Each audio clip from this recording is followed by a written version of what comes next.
lagi kami akan hadirkan ke ruang dengar Anda dan ke layar kaca Anda kajian yang kami pancarluaskan dari Masjid Al-Barkah, Jalan Pahlawan, Kampung Tengah, Cilengsi atau Komplek Radio Roja, yang mudah-mudahan kita bisa mengambil faedahnya. Dan kami mengucapkan selamat menyimak, semoga bermanfaat. Roja TV, saluran tiruah Al-Quran dan kajian Islam.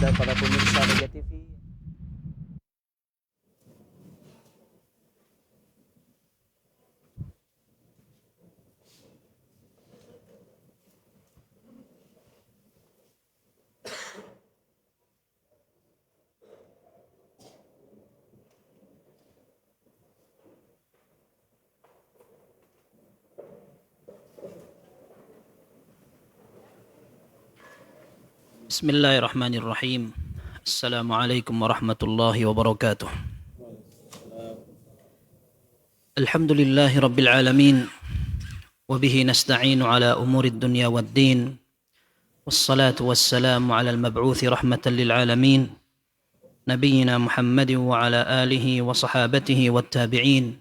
ومن تبعهم بإحسان إلى يوم الدين يا أيها الذين آمنوا اتقوا الله حق تقاته ولا تموتن إلا وأنتم مسلمون يا أيها الناس اتقوا ربكم الذي خلقكم من نفس واحدة وخلق منها زوجها وبث منهما رجالا كثيرا ونساء واتقوا الله الذي تساءلون به والأرحام إن الله كان عليكم رقيبا يا أيها الذين آمنوا اتقوا الله وقولوا قولا سديدا يصلح لكم أعمالكم ويغفر لكم ذنوبكم ومن يطع الله ورسوله فقد فاز فوزا عظيما أما بعد.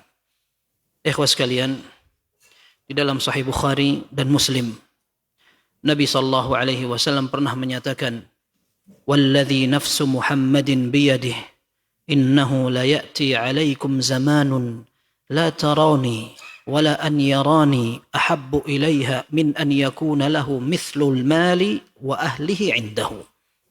Kata Nabi sallallahu alaihi wasallam, demi Allah yang jiwa Muhammad berada di tangannya, sungguh akan datang kepada kalian satu hari kalian tidak bisa melihat aku lagi.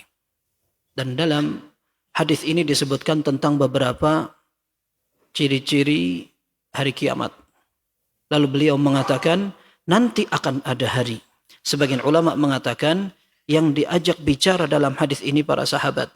Artinya kalian tidak melihat aku dan kalian akan merindukan aku.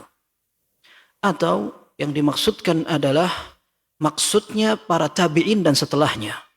Mereka akan merindukan melihat aku dan itu akan mereka lebih sukai daripada mereka memiliki harta atau kumpul dengan keluarganya. Disebutkan di dalam syarahnya, ini disebut dalam Sahih Bukhari dan Muslim, maka Al-Imam Nawawi rahimahullah, beliau mengomentari, maqsudu hadzal hadis hathuhum ala huduri majlisihil karim. Maksudnya adalah Nabi sallallahu alaihi wasallam ingin memberikan kepada mereka motivasi agar hadir dan sering mulazamah kepada Nabi sallallahu alaihi wasallam. Dikatakan wa musyahadatihi hadaran wa safara. Mestinya mereka bisa memanfaatkan kebersamaan dengan Nabi sallallahu alaihi wasallam dalam keadaan tinggal di Madinah atau safar bersama. Wa ikhbaruhum annahum sayandamuna ala ma farratu min az-ziyadati fi musyahadatihi wa mulazamatihi. Dan Nabi sallallahu akan mengatakan kalian akan nyesal ketika kalian tidak mulazamah kepada Nabi sallallahu alaihi wasallam. Lalu Imam Nawawi memberikan contoh. Di antaranya perkataan Umar radhiyallahu anhu, alhani anhu safqu bil aswaq. Kita dulu terlalu sibuk dengan bisnis. Sampai banyak hadis yang kita tidak dengarkan. Perkataan Umar ini disampaikan ketika beliau pernah mendengar Abu Musa radhiyallahu anhu menyampaikan hadis. Al-isti'dzanu thalatha, fa in adhina au fa in udhina laka wa illa farji'. Isti'dzan itu 3 kali. Orang mau berkunjung ke rumah minta pamit 3 kali. Kalau diizinkan silahkan masuk, kalau tidak maka pulang. Maka Umar radhiyallahu anhu mengatakan kepada para sahabat, la ta'tiyanna bi bayyinatin aw la af'alanna bika kadza wa kadza. Kamu menyampaikan hadis dari Nabi sallallahu alaihi wasallam harus bawa bukti. Kamu harus tunjukkan satu orang saksi yang mengatakan bahwa Nabi sallallahu alaihi wasallam menyampaikan hadis itu. Sampai Abu Musa ketakutan. Dalam Sahih Muslim, Abu Sa'id Al-Khudri mengatakan, kami sedang berada di Majlisil Ansar, lalu Abu Musa atana ka'annahu mad'ur. Beliau datang seperti orang ketakutan. Lalu ketika kami tanya, dia mengatakan, Umar radhiyallahu anhu ngancam ana akan dihukum saya kalau tidak bisa membawa saksi. Nabi sallallahu alaihi wasallam menyampaikan hadis al-istidhanu thalatha. Maka kata Ubay bin Ka'ab radhiyallahu anhu, wallahi la yashhadu ma'aka illa asgharul qaum. Kata Ubay, tidak perlu ada saksi. Kalau memang ada saksi, cukup anak kecil saja. Karena hadis ini orang banyak tahu. Kenapa harus pakai saksi? Ini nyebar di kalangan Ansar. Kenapa harus pakai saksi? Sudah, kalau ada yang saksi, anak kecil aja. Abu Sa'id disuruh untuk menjadi saksi dan beliau bersaksi depan Umar radhiyallahu anhu. Kata Umar, ana terlalu sibuk bisnis sampai hadis kayak gini tidak ngerti. Dan ini juga disampaikan ketika Abu Hurairah radhiyallahu an, beliau banyak meriwayatkan hadis, padahal Abu Hurairah cuma 4 tahun menjadi sahabat. Dia masuk Islamnya belakangan. Datang ke Madinah setelah kejadian Khaybar. Lalu beliau meriwayatkan hadis sampai 5.000 lebih riwayat dari Nabi sallallahu alaihi wasallam. Di saat para sahabat senior mereka meriwayatkannya lebih sedikit dari 1.000. Bukan Abu Hurairah saja, bahkan lebih sedikit dari 1.000. Sebagian sahabat hanya meriwayatkan 1 hadis. Akan tetapi ini penyesalan Umar radhiyallahu an ketika beliau mengatakan, saya terlalu sibuk dengan bisnis sampai hadis ini nggak ngerti saya. Baik, ini Imam Nawawi menyampaikan, beliau wafat tahun 676 Hijriah. Dikomentari seorang ulama yang hidup di abad ke-8. Al-Iraqi rahimahullah, wafat di tahun 806. Beliau mengatakan, waqad wajadna dzalika fi haqqi anfusina wa muallimina. Jangankan para sahabat dengan Nabi sallallahu alaihi wasallam, kami merasa betul-betul sedih sekali kehilangan guru-guru kami. Waqad nadamna ashaddan nadam, kita sudah sedih dan menyesal sekali. Idz qassarna, kita betul-betul kurang banget ketika mulazamah dengan guru-guru kami ila wafatihim, sampai mereka wafat. Waqad tabayyana lana su'ur ra'yi fi dhannina anna al-qadra alladhi hassalna anhu syai'un kafin. Kami salah ternyata. Setelah kami melihat kenyataan guru kami wafat, baru kami sadar. Selama ini kita nyangka kita sudah tulis dari guru kami itu sudah cukup. Ternyata harusnya kita lebih lama lagi untuk bermulazamah. Bagaimana dengan Sayyidus Sadat, kata beliau. Bagaimana penyesalan para sahabat. Dan dulu di Jami'ah Islamiyah, ketika sebagian asatidah senior sempat belajar dari para ulama abad ini. Syekh bin Baz, Syekh Albani, Syekh Muhammad Shalih Al-Utsaimin. Lalu sebagian orang bisa memanfaatkan itu. Sebagian tidak. Saya pernah mendengar ada orang mengatakan, yang tanda tangan di ijazah saya Syekh bin Baz. Tapi apakah hadir waktu itu di majelis beliau? Sehingga kita barangkali akan menyaksikan kenapa penampilan murid Syekh bin Baz tidak kayak Syekh bin Baz.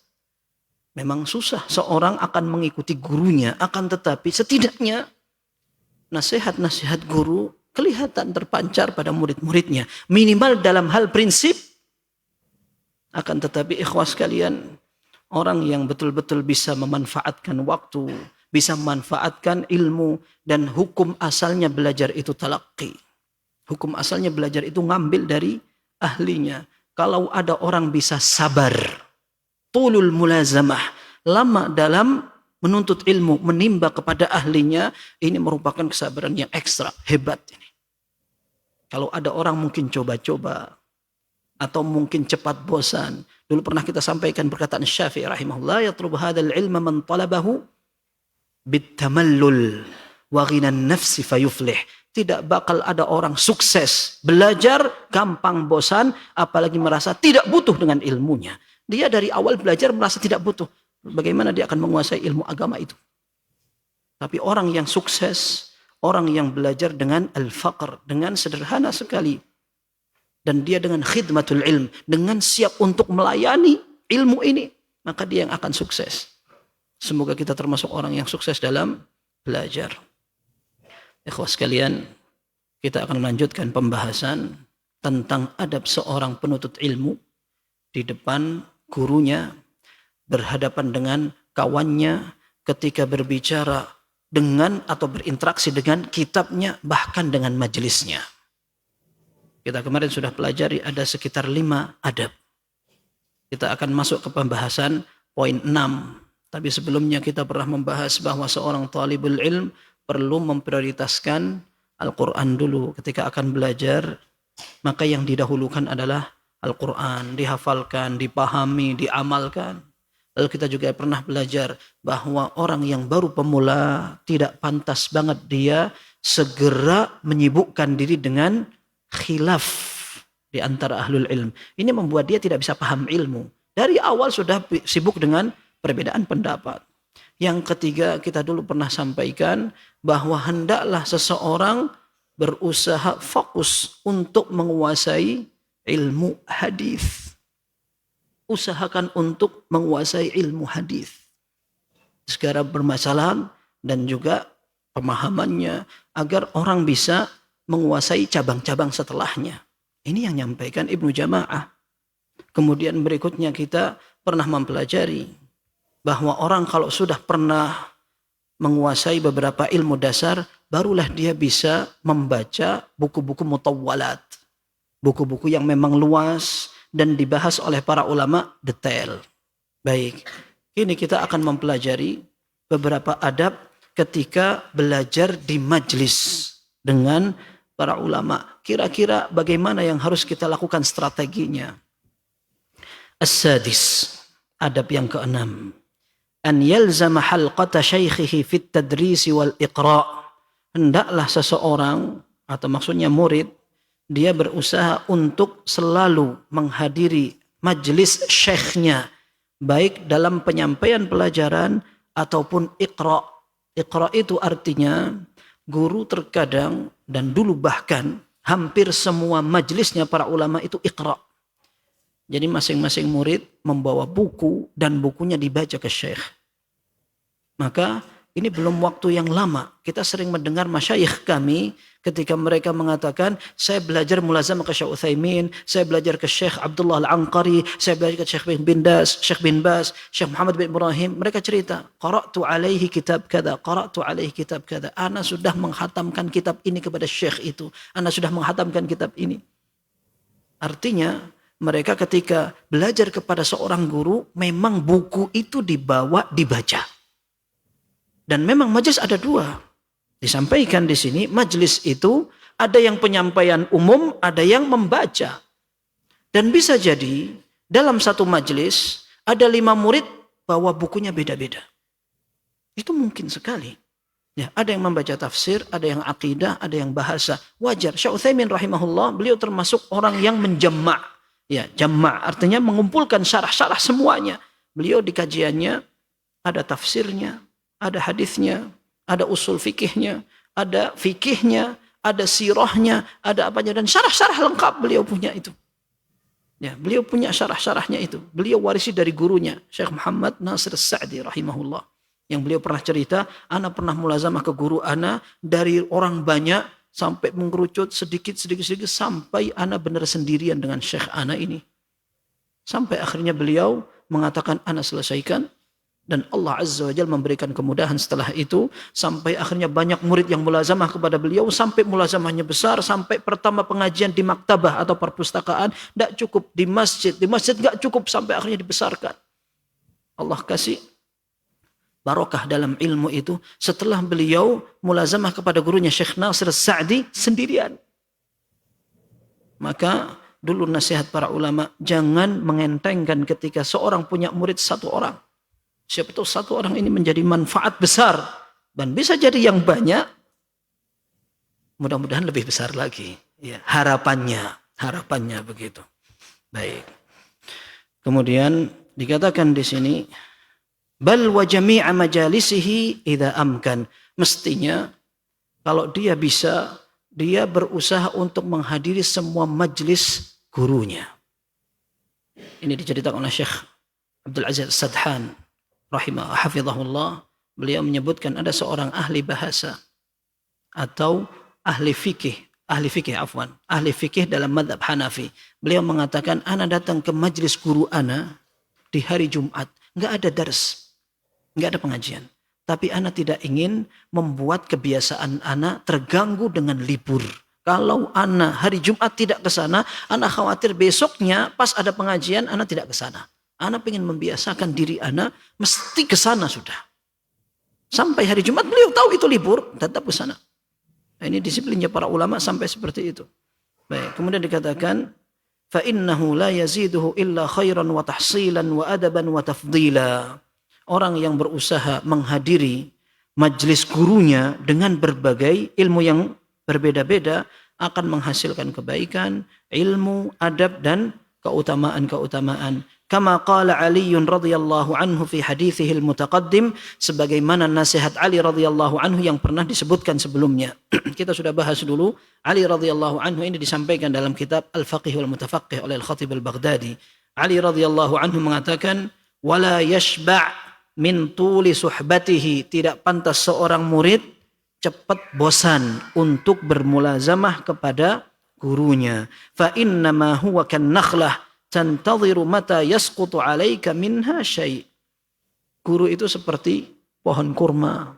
Kamu tungguin kapan ada kurma yang jatuh. Enggak mesti.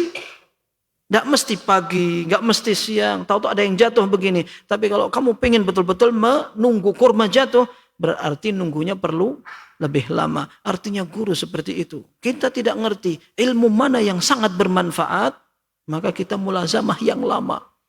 Nah, ini membutuhkan kesabaran ekstra. Betul, kesabaran ekstra. Ana sering sampaikan di murid-murid dan majlis. Kalau sudah ada pengajian, yang berat itu pemateri atau pendengar. Ya. Berbicara, banyak orang yang belajar. Tetapi mendengar, jarang orang persiapan dan latihan. Disangka bahwa mendengar itu tanpa perlu latihan. Ya, ta'allam husnal istima' kama ta'allamta husnal kalam. Itu sampai ada ungkapan orang Arab mengatakan, belajarlah kamu bagaimana cara mendengarkan yang baik, sebagaimana orang berbicara bagaimana berbicara yang baik. Sampai ada kursusnya, ngundang mentor segala macam. Tapi jarang ada orang perhatian gimana menjadi pendengar yang baik. Ya, pendengar itu artinya mendengarkan yang manfaat. Kalau cuma diem dengar sambil khusyuk, gampang, enggak usah tanya, itu profesional semua. Ya, tapi masalahnya orang mendengar sampai yang didengarkan manfaat. Baik. Wa yajtahidu ala muwadhabati khidmatihi wal musara'ati ilaiha. Hendaklah seorang talib berusaha untuk memberikan bantuan kepada gurunya dan bersegera menjadi orang pertama dalam menjadi pembantu syekh. Dan ini disampaikan Ibnu Jama'ah. Beliau wafat tahun 733. Kita ketika menyaksikan seolah-olah ada murid bantu gurunya itu kayak apa? Kok kayak pembantu? Kerdil banget. Tentu yang dimaksudkan bukan berarti seorang murid sampai menghinakan diri di depan gurunya. Sampai kalau kita lihat sebagian orang lesot itu enggak sopan. Mestinya, ini Syekh Shalih Utsaimin sampai mengatakan, fa inna kummalal ilm. Orang yang ilmunya sempurna, la yardawna minan nasi li anfusihim. Orang yang ilmunya banyak justru tidak rela ada orang-orang memperlakukan mereka seperti itu. Orang kalau berilmu dia tidak pengen orang lain menghormati dia berlebih-lebihan. Tetapi justru yang kayak begitu dari orang-orang yang ilmunya sedikit. Dan kita pernah pelajari. Ya, ketika Umar bin Khattab radhiyallahu an, beliau sampai memukul sebagian sahabat yang ketika jalan diikuti oleh murid-muridnya. Umar bin Khattab datang, kemudian dipukul guru itu. Untuk memberikan pelajaran kepada semua. Bahwa seorang yang sampai diikuti pengikutnya, jalan, dikawal, segala macam. Itu bukan pejabat yang khawatir akan keselamatannya. Bukan. Guru diikuti muridnya banyak banget begini. Innahu madhallatun littabi' wa fitnatun lil matbu'. Yang seperti ini bisa menjadi ujian yang diikuti dan menjadi kehinaan yang mengikuti, yang buntuti. Ana pernah dan sering ceritakan, masyayikh itu ketika mereka berjalan, mereka tidak ingin dikawal, diikuti muridnya. Sampai Syekh Utsaimin rahimahullah, beliau ketika jalan ada muridnya mau datang. Nah, mau tanya apa? Kalau sudah tanya selesai, Syekh pengen jalan sendirian. Itu diceritakan juga oleh murid-muridnya. Beliau tidak suka. Kalau jalan diikuti muridnya rame-rame, enggak suka beliau. Syekh Hudzaifi hafizahullah, ana pernah melihat beliau ngisi pengajian, setelah itu ada pengawalnya memang. Pengawal keamanan karena beliau imam Masjid Nabawi. Tapi beliau ambil sandalnya, bukunya dibawa, jalan cepat saja ditinggalkan itu pengawalnya. Ana lihat itu. Kalau ada orang yang mau nyalamin. Assalamualaikum. Tapi sudah jalan cepat beliau. Artinya kita melihat ulama sendiri tidak ingin dihormati sampai dicium-cium kakinya, dipoles-poles badannya. Tidak pernah seperti itu. Akan tapi murid pun ketika akan menghormati mereka, membawakan sandalnya, ini bukan kehinaan.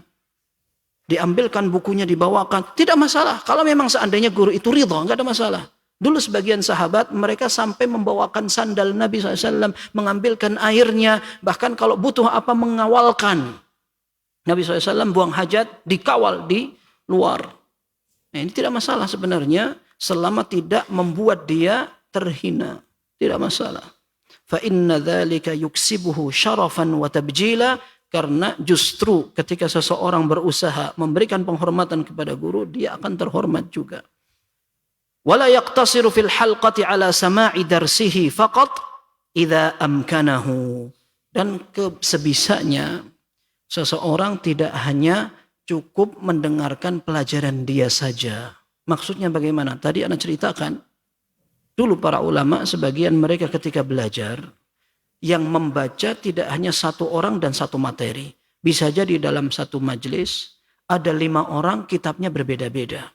Kalau seandainya dia sudah menyelesaikan buku yang dibaca di depan syekh, maka kalau dia pergi pun sah.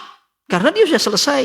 Seperti orang store hafalan, selesai sudah pergi. Ini juga sama. Seandainya dia ingin menyetorkan bacaannya, maka setelah selesai, aman sebenarnya. Tetapi kata Ibnu Jama'ah rahimahullah, kalau dia bisa untuk tetap duduk mendengarkan, lainnya membaca, dia akan tambah faidah.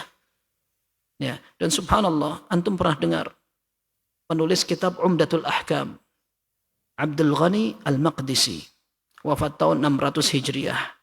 Beliau ini ternyata sepupuan dengan Ibnu Qudamah Al-Maqdisi, ya, yang menulis kitab Al-Mughni dalam mazhab Hambali. Ini sepupuan. Ketika mereka belajar bareng. Karena memang muyul atau kecenderungan dari Abdul Ghani Al-Maqdisi ilmu hadis, Ibnu Qudamah lebih suka ilmu fikih. Ketika mereka belajar bareng. Mereka belajar bareng. Dan sering kali Abdul Ghani hadir di majelisnya Ibnu Qudamah, maksudnya di guru-gurunya, untuk mengambil ilmu fikih juga. Dan Ibnu Qudamah sering sekali hadir di majelis hadisnya Abdul Ghani Al-Maqdisi biar dengar dari guru-gurunya. Orang di zaman sekarang kalau bisa kayak begitu, Masya Allah, luar biasa. Ya, luar biasa.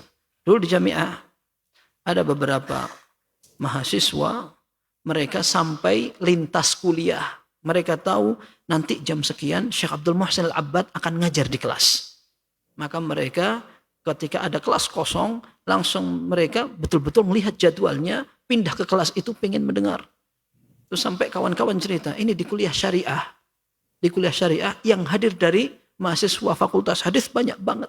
Sampai penuh kelas itu. Karena mereka tahu kalau seandainya bisa seperti itu luar biasa.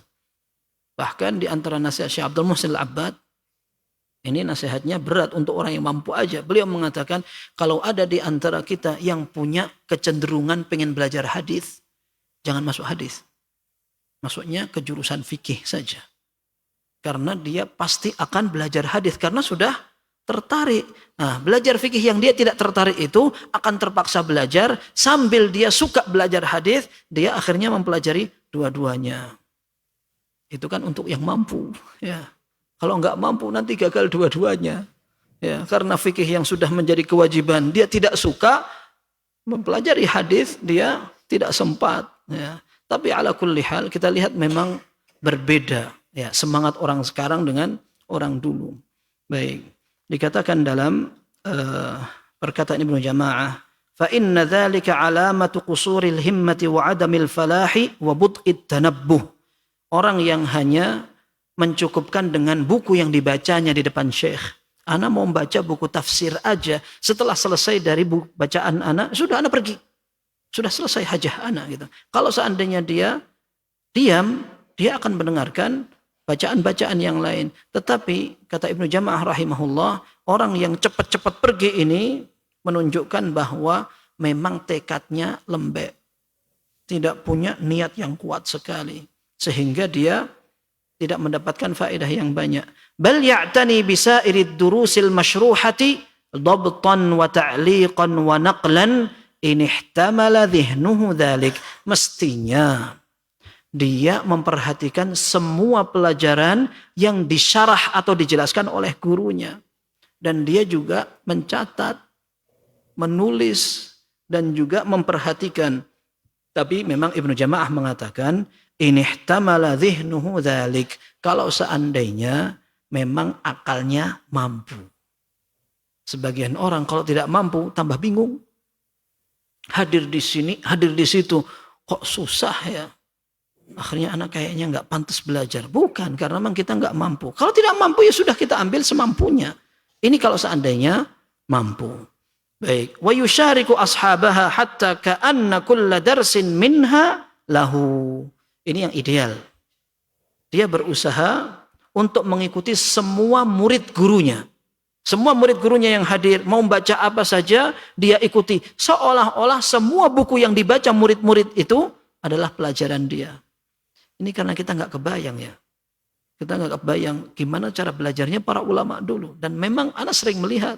Tapi anak memang belum pernah mempraktekkan kayak begini. Anak paling hadir dengerin orang baca itu pernah itu. Tapi kalau membaca sendiri di syekh anak nggak pernah. Ya. Jadi memang ada beberapa kawan anak. Mereka datang ke dosen-dosen yang hebat di ilmu hadis itu. Kemudian mereka minta, syekh, anak boleh nggak baca di depan antum? Baca kitab ini, baca kitab ini. Dan anak pernah sampai ada mahasiswa Arab. Dia datang, nanya ke anak, syekh ini mana? Yang ditanyakan cucunya Syekh Abdul Muhsin, keponakannya Syekh Abdul Razak. Kebetulan beliau satu markas dengan anak waktu musim haji. Oh ya ada di sana. Oh ya, jazakumullah khair. Anak membaca kitab ini. Dan memang kebiasaan itu bagus. Dia membaca, kemudian nanti gurunya akan memberi komentar. Kalau memang ada penjelasan, dikomentari.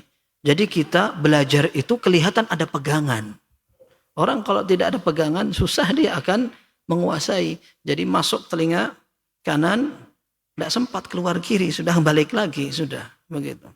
Baik, dikatakan wala amri innal amra lakadzalika lil haris. Kata Ibnu Jama'ah, mestinya memang seperti itu. Orang semangat itu kayak begitu. Dia tidak ridha belajar hanya satu materi saja. Fa in ajaza an dhabti jami'iha i'tana bil ahammi fal ahammi minha. Kalau memang dia tidak bisa menguasai semuanya, baru minimal dia perhatikan skala prioritas. Dipilih yang paling penting menurut kebutuhan dia. Wa yambaghi an yatadzakara muwadhibu majlis asy-syaikh ma waqa'a fihi min al-fawaid wad-dawabit wal-qawa'id wa ghairi dzalik. Hendaklah orang yang baru saja belajar pada seorang guru, kemudian banyak catatan pelajarannya, dia akan bermudzakarah, diulang bersama. Diulang dengan kawannya. Artinya mudzakarah itu seorang murajaah barengan. Tadi catatanmu apa? Catatanku ini. Tadi aku sampaikan, kamu yang sampaikan. Dan itu ternyata bisa menguatkan hafalan. Dan merupakan tambahan kalau ada yang terlewat. Orang ketika nulis itu kadang-kadang, tadi apa ya? Lewat. Tapi ternyata kawan ada yang nulis itu, tidak nulis yang kita tulis. Maka mudzakarah manfaat sekali. Kalaupun ada orang nulis tidak terlewat. Tetapi dia mungkin tidak bisa menguasai seperti kalau dia dengar dari orang lain. Saya pernah ceritakan kepada antum bahwa ada seorang masyayikh kami, Syekh Haytham Sarhan, hafizahullah, ketika beliau memiliki pengajian, beliau akan tugaskan murid-muridnya untuk nutup buku. Dibikin halaqah-halaqah, kemudian semua murid itu diminta untuk menyebutkan semua yang dipelajari dalam kajian tadi. Tidak boleh buka buku dulu. Masing-masing akan menyebutkan, tadi Syekh menyebutkan ini, dalilnya ini, poinnya ada berapa, dan apa saja. Dah disebutkan. Setelah selesai baru mereka lihat buku, oh yang terlewat ini, yang terlewat ini. Dan itu menjadi salah satu metode yang dipakai oleh para ulama. Namanya mudzakarah. Dan itu adalah cara untuk semakin memantapkan hafalan dan maklumat. Bahkan itu merupakan rukun belajar. Dikatakan, wa an yu'idu kalam asy-syaikh fima bainahum, hendaklah mereka mengulang kembali apa yang disampaikan guru mereka di antara mereka. Di antara mereka tadi guru ngomong apa? Ada faedah atau pelajaran apa? Diulang bersama. Dan sekarang hampir jarang kan? Hampir jarang semua orang yang mau seperti itu. Habis pengajian buyar sudah. Pulang sudah. Kalau sampai habis pengajian terus nanti pas pulang, coba tadi apa pelajarannya, apalagi sampai di rumah diceritakan ke istrinya. Dulu Umar bin Khattab yang pernah kayak begitu, bukan diceritakan ke istrinya, diceritakan kepada kawannya dalam Sahih Bukhari itu. Umar bin Khattab mengatakan, kunna natanawabun nuzula ala Rasulillah sallallahu alaihi wasallam, anzilu yauman wa yanzilu yauma. Aku gantian dengan orang Ansar, kita sama-sama menggembala unta, sehingga untuk hadir di majelis Nabi SAW piket satu hari. Aku berangkat sehari, dia berangkat sehari. Fa idza nazaltu ji'tuhu bi khabari dzalikal yaumi minal wahyi wa ghairihi fa idza nazala fa'ala mithla dzalik. Kalau aku yang pergi tak ingat-ingat pelajarannya apa aja, nanti ketika aku pulang tak ceritakan ke dia. Kalau dia yang pergi untuk hadir, maka dia akan menceritakan kepada aku setelah pulang. Ini berarti belajarnya ini beneran karena dia punya PR. Nanti yang dipelajari itu disampaikan ke kawannya. Tadi dengar apa? Afwan, anak tadi ngantuk misalkan. Ini mau menjelaskan ke orang di belakang gimana caranya. Ya. Maka orang yang hadir pun ternyata berbeda. Kalau hafal, kemudian dia sampaikan ke orang di belakangnya apa adanya, bisa jadi yang mendengar lebih paham dari yang menyampaikan. Itu kan ada dalam hadis. Farubba hamil fiqhin ila man huwa afqahu min wa rubba hamil fiqhin laisa bifaqih. Betapa banyak orang yang menyampaikan ilmu, dia tidak paham ilmu yang disampaikan. Dan dia sampaikan kepada orang yang lebih pandai. Tapi setidaknya dia hafal. Dan dia bisa menyampaikan apa adanya. Sehingga manfaat itu tersampaikan. Kalau tidak paham dan tidak hafal, buyar ilmunya. Ya, maka memang ilmu itu harus kalau tidak dihafalkan, dipahami, dicatat gitu. Tapi memang pelajaran dan pengajian itu kalau tidak ada ujiannya santai. Ya. Baik, dikatakan wa yanbaghi al-mudzakaratu fi dzalika 'inda al-qiyam min majlisihi qabla tafarruqi adhanihim wa tashattuti khawatirihim wa shududhi ba'd ma sami'uhu min afhamihim. Thumma yatadzakarunahu fi ba'dil awqat. Hendaklah mudzakarah atau mengingat itu langsung. Setelah mereka berdiri dan bubar dari pengajian syekhnya, langsung mereka mengingat itu bersama. Sebelum mereka lupa, sebelum tercampur dengan beberapa pikiran dan ingatan-ingatan yang salah. Nanti kalau mereka akan mengulang kembali, alhamdulillah. Tidak apa-apa, satu saat nanti. Akan tetapi yang tadi diingat itu, kita diskusikan dan kita ulang bersama. Itu idealnya. Ya, ada sebuah perkataan yang dinukil oleh pensyarah kitab ini. Dan dinukil dari seorang ahli hadis.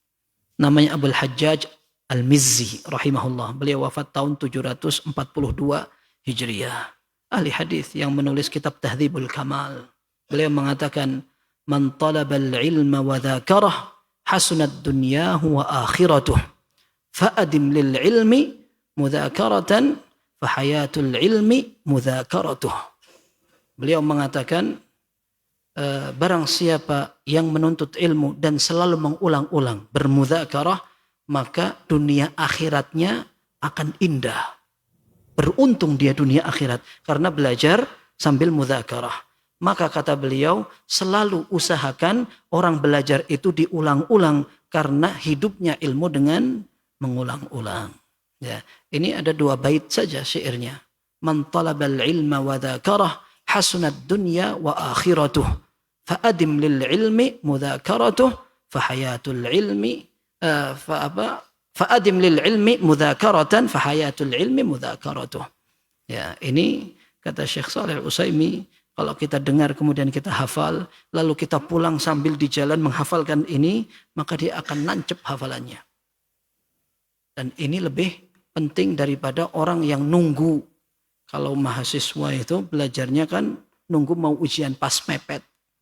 Setelah itu baru dia akan mengulang semuanya. Dan bisa. Besok ujian, hari ini belajar, semua muqarrar itu bisa kebaca. Semua bisa kebaca. Karena memang dia merasa ada motivasi yang harus selesai. Dan buktinya ketika ujian bisa jawab semuanya. Tapi itu akan cepat hilang. Karena orang yang dikatakan menguasai ilmu itu, orang yang nancep di kepalanya bukan di hari pertama saja. Tetapi dia akan selalu teringat-ingat. Itu alim beneran. Ketika ditanya dia bisa ngerti. Maka ada seorang ahli hadis, dia mengulang hadis itu sampai 200 kali, sampai berapa ratus kali, sampai salah satu pembantunya bilang, antum kenapa ngulang-ngulang kayak gitu? Ana aja sudah hafal, dengar antum saja ana sudah hafal. Itu yang ngomong siapa? Budaknya. Saking melihat tuannya ini menghafalkan ilmu itu berkali-kali, hadisnya itu diulang-ulang berkali-kali. Sampai budaknya bilang, antum ngapain ngulang-ngulang kayak gitu? Ana aja sudah hafal, cuma dengar antum aja. Kata tuannya, coba ulangi. Hafal. Hafal. Tapi dibiarkan sama tuannya sampai dapat 3 hari, ditanya lagi. Sini, coba ulangi yang kamu dengar kemarin. Lupa. Nah, kata beliau, ana mengulang-ulang sampai beratus kali itu agar aku tidak lupa seperti sekarang kamu lupa. Nah, sekarang orang banyak belajar. Belajar kapan? Dulu waktu kuliah. Masih nyantol. Kok masih nyantol sekarang? Dulu waktu kuliah aja nggak paham. Ya, yang penting lulus. Gimana mau menguasai? Ada sebagian orang paham. Akan tetapi karena tidak diulang akhirnya lupa. Ini kalau paham ya. Kalau paham. Kalau orang pengen paham, ternyata para ulama mengatakan cara yang paling ideal untuk memahami adalah dengan cara menghafal. Ya. Orang bilang sebelum menghafal dipahami. Memang orang itu ketika akan menghafal dipahami, lalu dia akan lebih nancep. Tapi kalau seandainya dia tidak paham-paham, maka dia masih memungkinkan untuk menghafal. Satu saat dia akan dipahamkan oleh Allah Subhanahu wa taala. Baik. Ini sekarang ada kaitannya. Disebutkan Qala al-Khatib al-Baghdadi rahimahullah. Ini ada nukilan-nukilan. Karena penulis ini wafatnya tahun 733 Hijriah. Al-Khatib al-Baghdadi 300 tahun sebelumnya. Wafat tahun 463 Hijriah. Mereka sering menukil perkataan-perkataan ulama sebelumnya. Wa afdalul mudzakarati mudzakaratul lail. Waktu yang paling tepat untuk mengingat adalah malam hari. Tetapi malam hari itu maksudnya ketika orang dalam keadaan fresh. Dia sudah tidur, bisa istirahat. Lalu dia bisa bermudzakarah. Dibandingkan dengan siang hari. Karena siang hari orang banyak kerja, bising di mana-mana. Kemudian kondisinya tidak kondusif memang. Panas. Tengah malam sunyi. Orang pada istirahat. Lalu ada orang ingin mengingat pelajarannya. Enak sekali. Nah, beliau mengingatkan itu. Kemudian dikatakan. Wa kana jama'atun minas salaf. Yabtadi'una fil mudzakarati minal isya'. Farubbama lam yaqumu hatta yasma'u adhan as-subh. Sebagian ulama salaf ketika mereka ingin ngulang bersama ilmu para guru mereka ngulang bersama kawan-kawannya dimulai setelah sholat isya. Ternyata mereka tidak nyadar, asyik mengingat, mengulang, tahu-tahu adzan subuh. Bisa itu. Ya, jangankan sampai subuh, maghrib sampai isya aja kita sampai nggak nyadar itu, tahu-tahu adzan aja gitu. Maksudnya ketiduran. Ya, jadi para ulama mereka menikmati sekali. Para ulama menikmati ketika mereka bermudzakarah, bahkan sebagian mereka bermudzakarah sambil berdiri. Dan ini bukan nukilan sedikit, banyak. Ada yang mencari buku, kemudian hadisnya dibuka satu lembaran, ketemunya subuh. Bisa itu, karena memang betul-betul menikmati. Nah, mudzakarah itu kalau dinikmati sampai panjang waktunya mereka tidak terasa. Ini tengah malam. Fa illam yajidit talibu man yudzakiruhu dzakara nafsahu binafsihi. Kata Al-Khatib Al-Baghdadi rahimahullah, kalau seorang murid penuntut ilmu tidak dapat kawan yang bisa diajak bermudzakarah, maka minimal dia mengajak dirinya sendiri. Maksudnya bagaimana? Selalu mengulang sendiri. Diulang dengan suara keras. Sehingga hatinya ini nyantol. Dikatakan hafalan itu bukan hanya sekedar kerjaan hati. Karena otak kan di hati. Akan tetapi mulut ini ketika sambil diikutkan, maka pengaruh untuk lebih fokus ini akan terbantu. Ya. Jadi orang menghafal itu tidak enak. Usahakan dengan suara keras. Mulut ini akan terbantu untuk fasih. Dan juga otak ini akan juga terangsang untuk mengingat. Kalau ada suaranya, kemudian mata sambil melihat begini. Maka anggota badan ini turut ikut serta dalam menghafal ilmu itu. Dzakara nafsahu binafsihi, dia mengajak dirinya untuk bermudzakarah. Wa karrara ma'na ma sami'ahu wa lafdhahu ala qalbihi. Dia mengulang-ulang makna yang dia dengar, yang dia dapatkan untuk diingat oleh hatinya. Liya'laqa dzalika ala khatirihi, agar nyantol di benaknya. Orang itu ketika ditanya, oh iya, ada perkataan seperti ini, ada dalil seperti ini. Orang kalau bisa istihdhar, nginget langsung gitu. Ini mahal. Kalau dia pernah, oh iya, ini pernah disebutkan oleh para ulama di dalam kitab ini. Sebentar Anda buka lagi. Ini sudah manfaat sekali. Orang ketika membaca, kemudian dia tidak ingat bagaimana perkataannya. Tapi setidaknya dia ingat tempatnya di mana, pembahasannya apa. Sebentar, Anda pernah baca di buku ini, pembahasan ini. Dia bisa buka lagi. Tapi memang ada kunci yang dihafal. Tapi kalau ternyata tidak ada yang dihafal, tidak ada yang diingat, bagaimana dia akan menguasai itu? Fa inna tikraral ma'na 'alal qalbi ka tikraril lafzi 'alal lisani sawa'an bisawa. Karena mengulang-ulang arti dari sebuah ilmu di dalam hati ini seperti mengulang-ulang lafaz yang sama untuk lidah. Maka kita sering mendengar metode yang diterapkan di pesantren ketika ada santri ingin menghafalkan, mereka disuruh untuk mengulang 20 kali satu ayat. Satu ayat itu diulang sampai 20 kali. Biar lidah ini terbiasa. Dan itu juga yang diterapkan Syekh Abdul Muhsin Al-Qasim. Imam Masjid Nabawi, beliau punya halaqah besar. Beliau memberi tulisan, orang yang ingin menghafalkan satu halaman, satu ayat dibaca, ulang sampai 20 kali. Nanti mau nambah ayat berikutnya, tambah 20 kali. Nanti diulang dari ayat pertama dengan ayat kedua, 20 kali. Sampai mungkin satu halaman dia bisa ratusan kali. Nanti hafalan itu akan lanyah di lidah. Seperti refleks. Hati ini ketika ngulang, dia lebih mudah. Itu teorinya ya. Karena kalau disuruh ngulang menghafal Al-Quran lagi, kayaknya capek ini, gak mau sudah. Jadi yang belum, antum mencoba. Yang belum, yang sudah alhamdulillah disyukuri ya.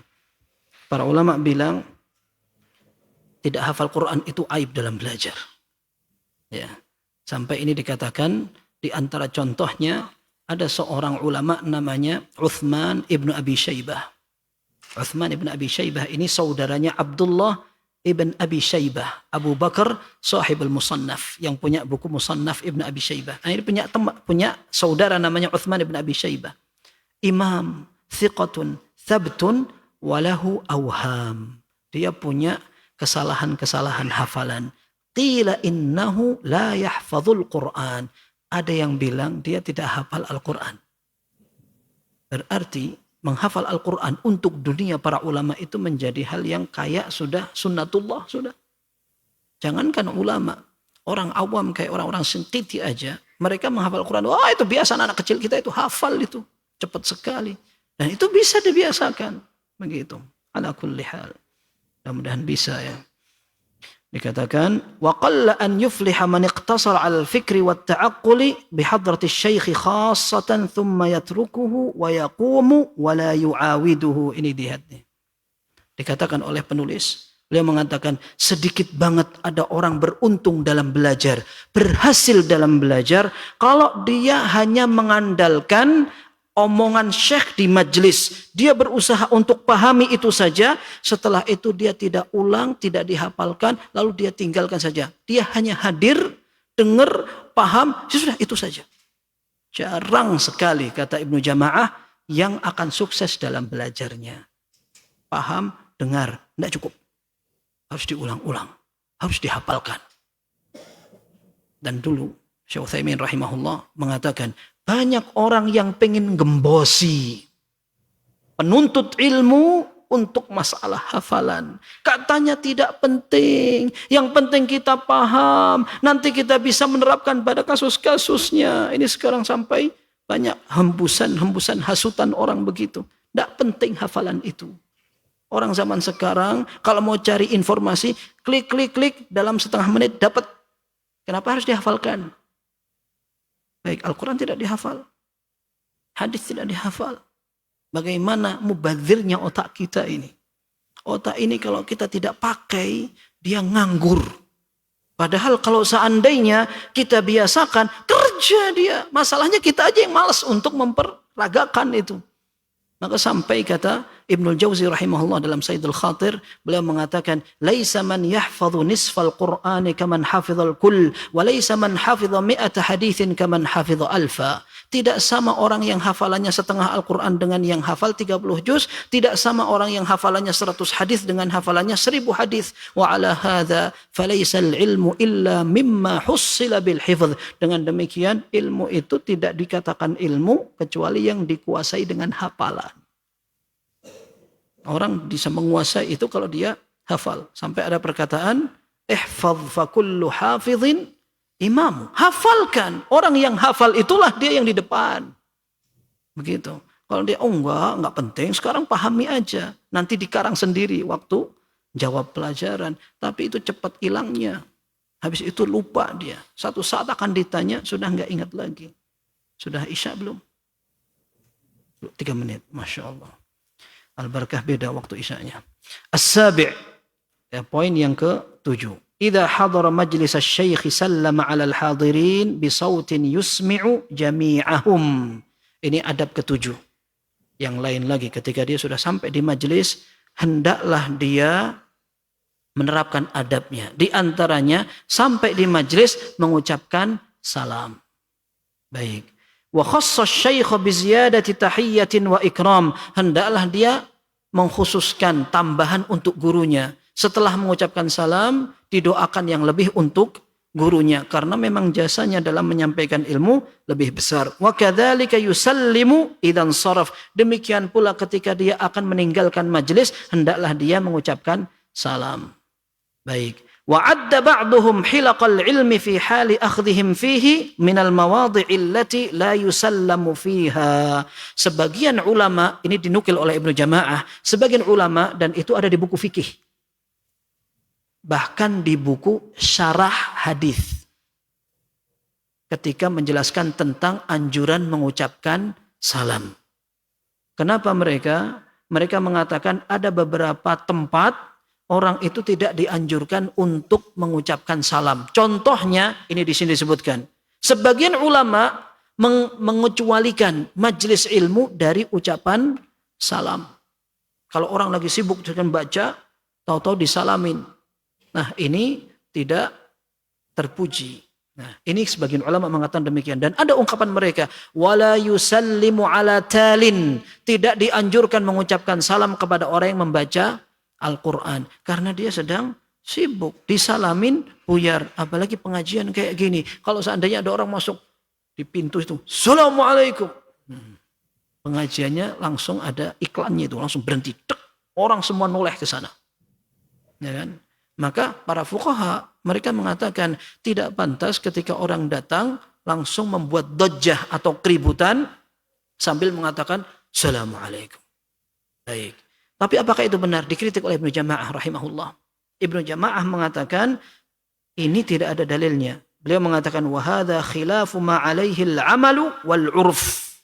Pendapat ini mengecualikan majlis dari mengucapkan salam. Ini menyelisihi dalil dan kebiasaan para ulama. Lakin yattajihu dzalika fi syakhsin wahidin mushtaghilin bihifdzi darsihi wa tikrarihi. Tapi itu mungkin pas kalau ada orang lagi sibuk untuk murajaah, lagi sendiri murajaah gini disalamin, "Assalamualaikum." Kaget dia. Kaget akhirnya hilang hafalannya. Baik, wallahu alam, seperti ini mungkin saja semuanya bisa dimaklumi. Ketika ada majelis kemudian orang masuk langsung "Assalamualaikum", bisa ganggu memang. Bisa ganggu. Sudah datang terlambat, mengucapkan salam untuk semua, nyalamin lagi. Pok, pok, pok, pok. Akhirnya buyar pengajian itu. Bubar. Bahkan kadang-kadang tanya, "Sehat?" Ya sehat. Tapi antum datang terlambat, bikin tidak sehat majelisnya. Baik, ini sudah masuk waktu adzan ya. Baik, silakan adzan dulu.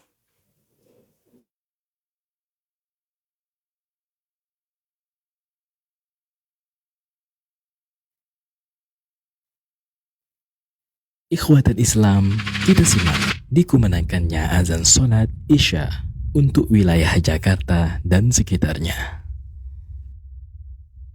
Allahu Akbar, Allahu Akbar, Allahu Akbar,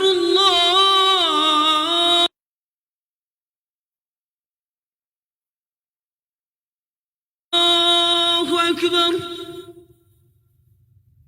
أشهد أن لا إله إلا الله أشهد أن لا إله إلا الله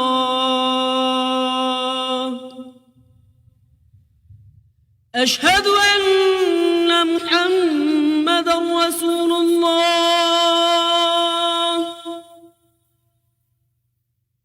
أشهد أن محمدا رسول الله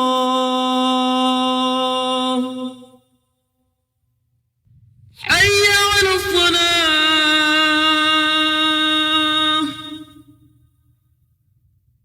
حي على الصلاة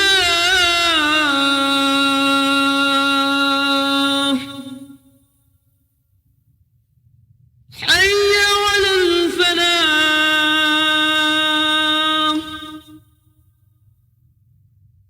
حي على الفلاح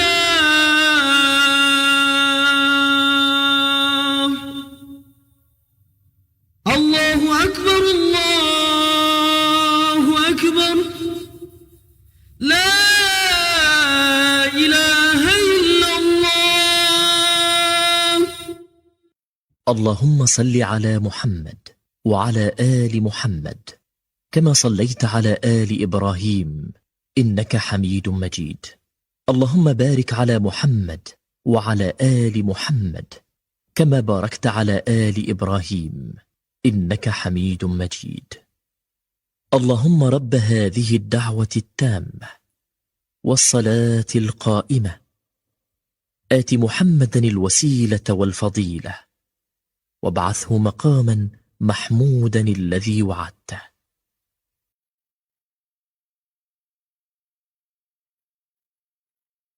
Secara khusus kalau di majelis tidak usah diucapin salam. Karena mungkin saja cuman mengucapkan salamnya jangan sampai membuat dodjah atau keributan. Ya, Nabi SAW pernah mengucapkan salam kepada sahabat yang lagi sholat. Ini menunjukkan bahwa orang yang sholat pun bisa saja diucapin salam. Diucapin salam. Ya. Kemudian Nabi SAW pernah beliau sholat disalamin sama sebagian sahabat ketika di Quba. Akan tapi Nabi SAW menyatakan inna fis salati la syughla. Salat itu sudah menyibukkan. Maka tidak mungkin ada orang salat jawab salam. Tapi beliau pernah mengucapkan mengganti jawaban salam dengan melambaikan tangan. Jadi Abdullah bin Umar tanya, karena waktu Nabi SAW ke Quba, beliau ditemani Suhaib Ar-Rumi radhiyallahu anhum ajma'in. Maka Ibnu Umar mengatakan, Nabi SAW waktu disalamin orang gimana jawabnya? Fa'asyara biyadihi hakadha. Jadi tangannya diangkat satunya begini untuk menunjukkan jawab dengan tangannya. Ini menunjukkan bahwa salam itu bisa dilakukan ketika orang sholat apalagi di majelis. Gitu. Ya, cuman jangan sampai membuat keramaian. Maka kalau seandainya ada orang salam, cukup salam di sekitarnya saja. Wa idza sallam, kalau dia sudah salam karena datang belakangan, fala yatakhatta riqabal hadirin ila qurbi syaikh man lam takun manzilatuhu kadzalik. Kalau dia sudah datang terlambat kemudian mengucapkan salam, jangan terus ngelompat-ngelompati orang yang sudah datang duluan. Tok tok tok tok tok sampai depan. Itu karena ganggu orang yang di belakang, keganggu. Siapa ini? Gitu. Lompat-lompat. Memang sebagian ulama mengatakan kecuali kalau di depan kosong. Memang subhanallah ya, majelis kita ini kadang-kadang yang lebih cepat rapat duluan dari belakangnya. Ya, belakang sama di tengah kalau ada tiangnya. Itu biasanya ada daya tarik tersendiri. Ya, Anda pernah sampaikan bahwa majelisnya para ulama tidak seperti itu. Ya, bahkan dulu Anda pernah sampaikan Syekh Saleh Suhaimi pernah bilang, ikhwah yang pengen hadir, kalian mau hadir beneran atau mau cuma nunggu waktu isya aja? Kalau mau hadir, nggak kayak gitu cara belajarnya. Ayo maju, gitu. Kalau kita praktekkan di Indonesia begini, anak khawatir aja. Anak khawatir, besok nggak ngaji. Jadi kita katakan, mestinya tidak seperti itu. Baik, kalau seandainya dia lihat di tengah ada yang kosong, itu urusan lain. Dia mungkin pamit lah begitu. Tapi kalau seandainya tidak, maka hukum asalnya dia tidak melompat-lompat. Itu di khutbah Jumat Nabi SAW pernah melihat ada orang lompat-lompat. Ditegur oleh Nabi SAW. Ijlis, faqad adzaita wa anait. Kamu telat, nyakitin orang lagi. Duduk kamu di situ. Baik. Kemudian ada hadis yang dikatakan di sini, diisyaratkan oleh penulis, dikatakan bal yajlisu haitsun taha bihil majlisu kama warada fil hadis. Tapi mestinya dia cari mana majelisnya atau tempat yang kosong di belakang majelis, sudah duduk di situ. Nah, ini ada riwayat dalam hadis diriwayatkan oleh Abu Dawud dan Tirmidzi, disahihkan oleh Syekh Albani dari sahabat Jabir bin Samurah radhiyallahu anhu. Kunna idza ataina an-nabiy sallallahu alaihi wasallam jalasa ahaduna haitsu yantahi. Kita kalau mendatangi majelis Nabi Shallallahu Alaihi Wasallam, kita akan cari majelis di mana majelis itu selesai. Maksudnya selesai itu sampai mana panah penuhnya, nah kita duduk di belakangnya. Itu hukum asalnya seperti itu. Datang terlambat ya sudah di belakang, bukan malah lompat-lompati. Tapi kata Ibnu Jama'ah rahimahullah, kecuali kalau dia punya posisi di syekh. Kalau dia punya posisi di syekh dan orang semuanya tahu, kalau misalkan di depan syekhnya ada tempat untuk membaca, ada qari. Nah ini qari'nya karena ada keperluan dia dari luar, kemudian dia datang dan dia ingin duduk di tempat khususnya untuk membaca, maka tidak mengapa. Karena dia memang memiliki tempat khusus dan posisi khusus di sisi gurunya. Dikatakan fa in sarraha lahu asy-syaikh wal hadiruna bit taqaddum aw kanat manzilatuhu aw kana ya'lamu ithara asy-syaikh wal jama'ati lidzalik fala ba's. Kalau seandainya syekh mempersilahkan atau semua hadirin ngerti kalau ini orang ini senior, silahkan di depan, tidak apa-apa. Atau memang semua ngerti ini orang memang tempatnya di depan, misalkan dipersilahkan, maka tidak apa-apa. Tapi hukum asalnya tidak seperti itu. Wala yuqimu ahadan min majlisihi aw yuzahimuhu qasda. Tidak pantas dia datang terlambat, musir orang lagi. Beri. Ini sudah jahal murakkab namanya. Telat musir orang. Dalam hadis dikatakan la yuqimanna ar-rajulu ar-rajula min majlisihi thumma yajlisu fihi walakin tafassahu wa tawassa'u. Tidak pantas orang datang musir orang lain, minggir. Tahu dia duduk di situ. Tapi yang pas adalah dia justru berusaha untuk cari yang kosong dan yang duduk berusaha untuk ngasih tempat. Ya. Kemudian dikatakan fa in atharahu al-ghairu majlisahu lam yaqbal illa an yakuna fi dhalika maslahatun ya'rifuha al-qaumu wa yantafi'una biha min bahthihi ma'a asy-syaikh li qurbihi minhu aw li kaunihi kabira sin aw katsira al-fadilati was-salah. Kalau ada di majlis orang yang mempersilahkan dia, fadl, dia telat nih. Orang yang datang duluan tempatnya padahal tidak ada. Tapi ada orang yang mengatakan, sudah antum di sini aja. maka yang sepantasnya dilakukan tidak langsung nerima. Tidak langsung nerima. Tapi dia berusaha untuk menghormati yang punya tempat. Ya, dia cari tempat yang lain. Kecuali kalau memang semua orang paham, orang ini punya posisi dan ada manfaatnya. Kalau orang itu duduk di sini, yang orang lain mempersilahkan, sudah antum aja yang di sini, nanti mereka bisa mendengarkan diskusi dia dengan syekh. Karena ada sebagian orang begitu. Dia ini duduk di depan karena memang syekh suka nanya misalkan. Atau nanti diskusi, atau menjadi penerjemah, atau apa. Sehingga orang ngerti, ini maslahatnya gede orang ini. Silahkan duduk, nah dia boleh duduk di situ. Dia bisa seperti itu. Wala yanbaghi li ahadin an yu'thira biqurbihi minasy-syaikh illa liman huwa aula bidzalika li sinnihi aw ilmihi aw salahihi. Dan sebenarnya tidak pantas ada orang mempersilahkan. Orang kalau sudah dapat tempat dekat dengan gurunya, sudah pakai sendiri. Tidak pantas dia mempersilahkan orang lain. Kecuali kalau memang orang lain yang dipersilahkan itu memang pas untuk itu. Dipersilahkan untuk duduk karena lebih tua, karena ilmunya lebih banyak, atau karena lebih saleh. Bal yahrisu 'alal qurbi minasy-syaikh idza lam yartafi' fil majlisi 'ala man huwa afdalu min. Setiap talib atau penuntut ilmu sepantasnya dia justru bersemangat untuk mendapatkan yang lebih dekat dengan gurunya. Selama dia tidak mengambil tempat yang lebih terhormat dari orang lain. Yang lebih afdal dari dia. Misalkan tempatnya dekat sekali dan memang biasanya yang dekat itu murid-murid khususnya. Kita tahu itu, ya kita nggak pantas datang ke situ. Ya. Wa idza kana asy-syaikhu fi sadri makanin. Kalau seandainya syekh berada di depan. Di satu tempat yang di depan. Fa afdalul jama'ati ahaqqu bima ala yaminihi wa yasarihi.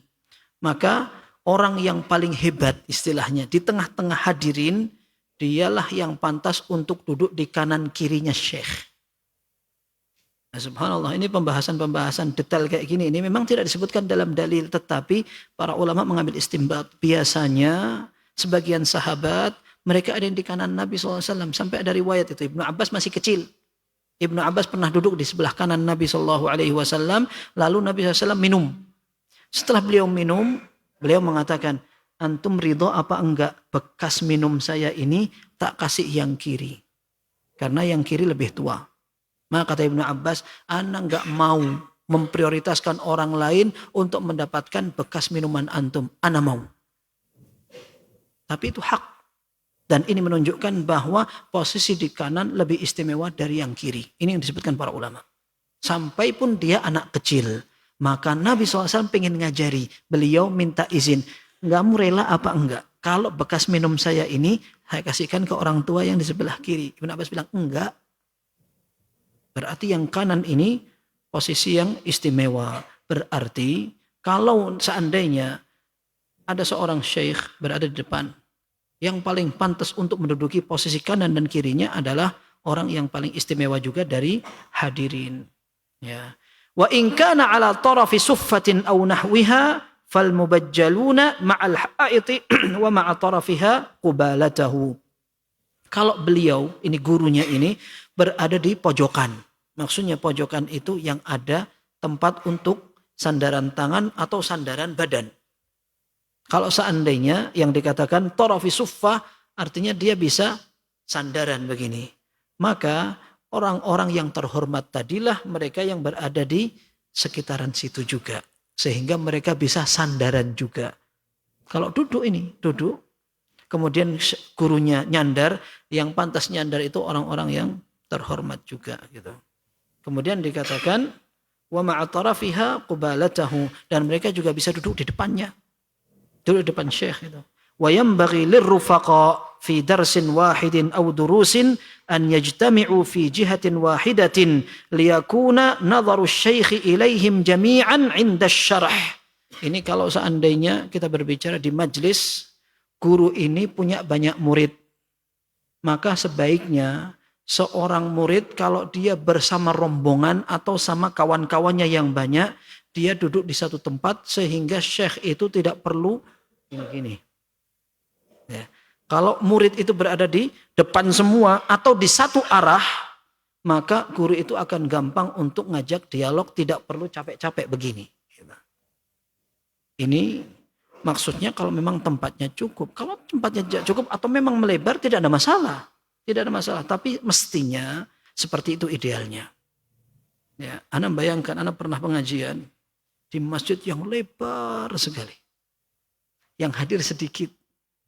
Subhanallah, yang dikarpetin cuma 2 soft. Itu jamaah duduk di sini, di sini. Yang di depan cuma kamera tok. Anda ngomong sama kamera begini.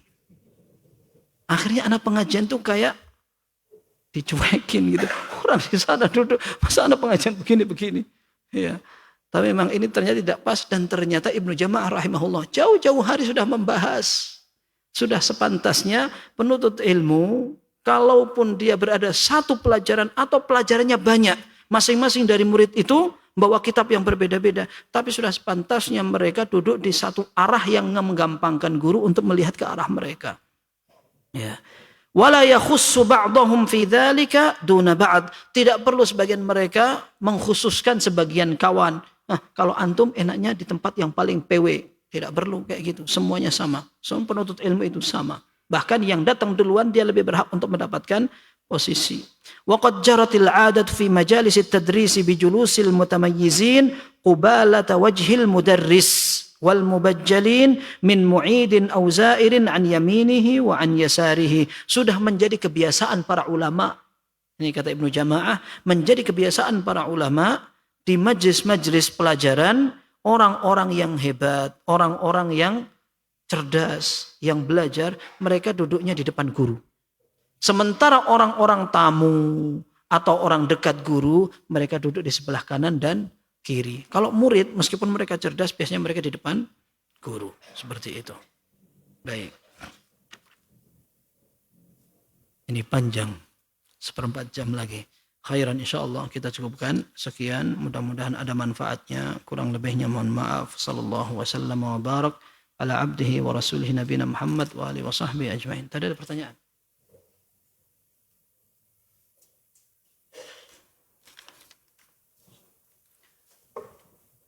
Mohon nasihat untuk ana sendiri yang suka cuek, malas untuk berbuat baik, dan apa saja tips-tips agar hati kita menjadi lembut. Syukran jazakumullah khair. Iya. Cuek itu ada baiknya sebenarnya. Ya, kalau yang dikatakan cuek adalah taghaful atau tidak terlalu ambil perasaan ya, baper. Bagus malah. Bahkan suami yang baik adalah suami yang cuek. Dalam hadis salah satu sahabat yang menceritakan hadis Aisyah radhiyallahu anha ya, ketika menceritakan ada 11 orang Bani Israel ngumpul, kemudian perempuan Bani Israel yang 11 orang ini masing-masing menceritakan suami mereka. Nah, ternyata di antara suami idaman adalah suami yang cuek. Kayak harimau. Cuek kok kayak harimau. Maksudnya bagaimana? Kayak macan itu ketika dia masuk dia hanya makan, habis makan tidur dia. Ketika keluar dia betul-betul pendekar. Tapi dalam rumah dia cuek. Dek masuk tidur. Suami masuk ke rumah ada tempat berantakan, anak rame, tidak terlalu digubris. Santai aja, tidur aja. Enggak usah diambil pusing. Nah, ini membahagiakan sekali. Apalagi kalau duit belanja enggak ditanyakan. Ini paling enak. Ya. Jadi cuek yang artinya seperti ini bagus. Ya. Tapi kalau seandainya kurang perhatian. Nah ini yang perlu diperbaiki. Jadi kita ini bagaimana akan sukses kalau tidak perhatian. Belajar tidak perhatian, kepada orang lain tidak perhatian. Kita tidak bakal bisa hidup sendiri. Ya, tidak bakal kita bisa hidup sendiri. Satu saat kita butuh pertolongan orang lain. Fal ya'ti ilan nasi bima yuhibbu an yu'ta ilai. Hendaklah kamu memperlakukan orang seperti kamu pengen diperlakukan orang. Nah, gimana caranya? Latihan. Latihan. Innamal ilmu bitta'allum wa innamal hilmu bittahallum. Ilmu itu dipelajari, adab itu dibiasakan. Kalau seandainya nggak bisa senyum, ayo latihan senyum. Karena ada orang yang memang senyumnya mahal sekali. Latihan. Nabi SAW orang paling hebat, orang paling kekar berhadap dengan musuh. Beliau bisa nangis tapi beliau bisa senyum. Sampai ada seorang sahabat namanya Jarir bin Abdullah Al-Bajali radhiyallahu an yang mukanya ganteng disebut Yusufu hadhil ummah. Nabi Yusufnya umat ini. Beliau kalau mengingat Nabi SAW, ma ra'ani illa tabassam. Ya, Nabi SAW setiap melihat aku, beliau mesti senyum. Teringat banget itu. Setiap melihat aku mesti tersenyum. Artinya kita bisa latihan itu. Baik, kecuekan apa? Kecuekan misalkan kita ketemu gak nyapa. Ya sudah sekarang latihannya apa? Latihannya apa? Salam sudah. Assalamualaikum sudah. Ya, biar orang yang disalamin juga latihan disalami. Nah, orang zaman sekarang ini kalau tidak disalami, dia tambah gak ngerti kalau disalami itu penting gitu. Disalamin aja. Assalamualaikum. Iya. Nah, tapi setelah itu, oh tadi kayak salam. Waalaikumsalam. Banyak orang kayak begitu. Jadi mau jawab salam itu loading sebentar. Ya, tapi insya Allah besok dia disalami lagi, dia sudah ngerti. Gitu. Jadi kita perlu latihan itu. Latihan dan minta kepada Allah agar hati ini dilembutkan. Ya. Dan memang hati lembut atau keras itu ada dua. Yang satu memang watak. Yang satu karena latihan. Dan subhanallah, para ulama mengatakan faktor belajar lebih dominan dari faktor keturunan. Ada sahabat yang dipuji oleh Nabi SAW. Inna fika la khaslatain yuhibbuhum Allah. Engkau punya akhlak dua yang disukai Allah. Tidak tergesa-gesa. Maksudnya tenang sekali, Masya Allah. Nah ini bagus sekali. Tetapi ada orang yang kaku sekali. Orang Arab Badui melihat Nabi SAW mencium Hasan atau Husain. Tuqabbiluna sibyan inna li 'ashratan minal walad la uqabbilu ahadan minhum. Kamu wahai Muhammad mencium anak kecil, aku punya 10 anak enggak ada yang aku cium. Nah, dia cerita tentang dirinya sendiri. Kata Nabi SAW, awa amliku laka an naza'allahu min qablika rahmah. Aku bisa apa kalau Allah cabut rahmat dari hatimu? Nah, berarti latihan. Latihan. Dan para sahabat ada yang bisa seperti itu. Baik, wallahu a'lam bissawab. Dan kalau memang kerasnya itu karena keras maksiat, berarti perlu istighfar, baca Al-Quran, kemudian mengingat pelajaran-pelajaran yang sifatnya raqaiq, zuhud, akhirat. Nah, itu agar lunak. Dulu pernah kita sampaikan, ada perkataan Ibnu Jauzi rahimahullah. Beliau mengatakan, aku perhatikan orang belajar hadis dan fikih saja kadang belum cukup untuk memperbaiki hati. Dia harus banyak-banyak membaca sirahnya para salafus saleh. Ngerti bagaimana kehidupan mereka, biar hati dia lembut. Gitu. Baik. Apa itu sihir? Apa itu kiriman? Jazakumullah khairan. Sihir, ini kalau kata para ulama didefinisikan itu tidak ada definisi. Kalau dari kata-kata sahara itu sesuatu yang tidak kelihatan. Maka dikatakan waktu as-sahur. Itu waktu yang gelap, tidak kelihatan. Maka sihir itu adalah tindakan yang memang tidak jelas. Tapi definisi secara istilah tidak bisa didefinisikan kecuali dari contohnya. Contohnya misalkan dalam buku Tauhid, sihir itu definisinya buhul-buhul. Buhul itu bukan definisi sihir, tetapi contoh sihir. Kemudian kata-kata istilahnya jampi. Jampi, bacaan apa, itu juga termasuk sihir.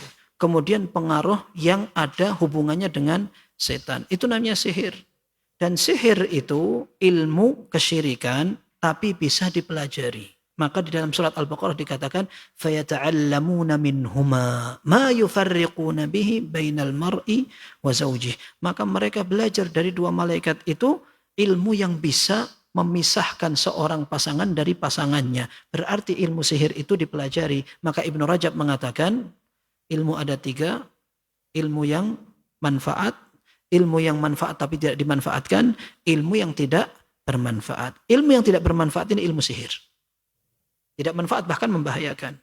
Baik, apakah sihir tadi yang disebutkan kiriman itu? Ya, itu kiriman dalam tanda kutip. Kalau paket alhamdulillah. Tapi masalahnya orang dikirim kiriman begini ini repot sekali. Ada sebagian orang mengingkari. Enggak ada sihir itu, enggak ada. Tidak ngerti ini. Kalau perlu tahu-tahu melembung ada isi wajannya, dia baru tahu sihir itu benar. Ya. Sihir itu hak, benar itu terjadi. Bahkan ain pun bisa, apalagi sihir. Jelas itu ada. Akan tetapi, وَمَا هُمْ بِضَارِّينَ بِهِ مِنْ أَحَدٍ إِلَّا بِإِذْنِ اللَّهِ. Orang tidak akan dicelakakan dengan sihir kecuali dengan izin Allah. Maka kalau orang berusaha membentengi diri dengan membaca Al-Quran, ibadah kepada Allah, insya Allah tidak akan dicelakakan. Tapi Sihir itu mencari celah biasanya. Mencari celah seperti itu. Kerjasama dengan setan dan seterusnya. Itu arti sihir. Anda kira cukup? Mudah-mudahan bermanfaat. Kurang lebihnya mohon maaf. Sallallahu wasallam wa baraka ala abdihi wa rasulihi nabiyina Muhammad wa ala alihi wa sahbihi ajma'in. Subhanakallahumma wa bihamdika asyhadu an la ilaha illa anta astaghfiruka wa atubu ilaik. Walhamdulillahi rabbil alamin.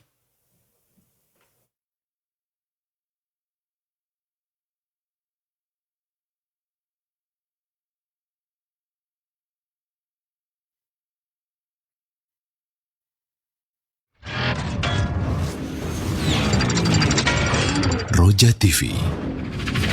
Demikianlah ikhwatal Islam, ma'azakumullah, para pemirsa dan pendengar Roja dimanapun Anda berada, kajian ilmiah yang telah kami hadirkan dan kami telah pancarluaskan dari Masjid Al-Barkah, Jalan Pahlawan, Kampung Tengah, Cilengsi.